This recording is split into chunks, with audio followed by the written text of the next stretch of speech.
হর হর মহাদেব, ওম নমঃ শিবায়। কেমন আছেন আপনারা সবাই? আমি দেবতেজবি মণ্ডল।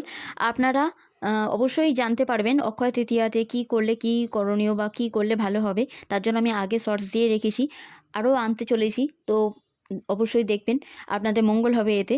আর যদি আপনাদের ভালো লেগে থাকে তার লাইক, কমেন্ট, শেয়ার, সাবস্ক্রাইব করতে ভুলবেন না। আপনাদের সবাইকে শুভ নববর্ষের শুভ অক্ষয় তৃতীয়া আপনাদের সবাইকে। এই তিথিতে মূলত যত শুভ কাজ করবেন আপনারা দেখতে পাবেন আপনাদের জীবন তত উন্নতির দিকে যাবে।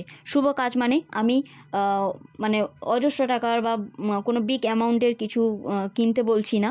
যদি পারেন সেভিং করতেই পারেন, আজকের দিনে সেভিং করা ভালো হবে, বৃক্ষরোপণ করা ভালো হবে, কোনো গরিব দুঃখীকে কিছু খেতে দেওয়ার জিনিস ডোনেট করলে আপনারা ভালো, আপনাদের মঙ্গল হবে।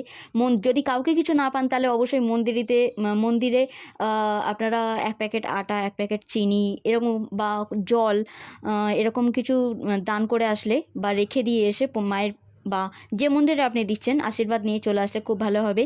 মূলত বলা হয় যে অক্ষয় তৃতীয়াতে যত পুণ্যকর্ম করবেন ততই আপনাদের জীবনে পুণ্যের ফল বাড়বে আর আপনাদের জীবনের সমস্যা সমাধান দিকে এগিয়ে যাবে।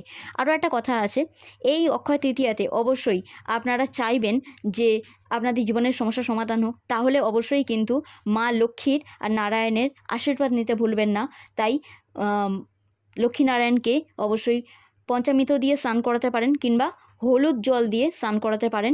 সেই স্নান করানোর পর আপনারা অবশ্যই এমনি গঙ্গা জল দিয়ে স্নান করাবেন। ওনাদেরকে 108টা তুলসী পাতার মালা অর্পণ করতে পারেন।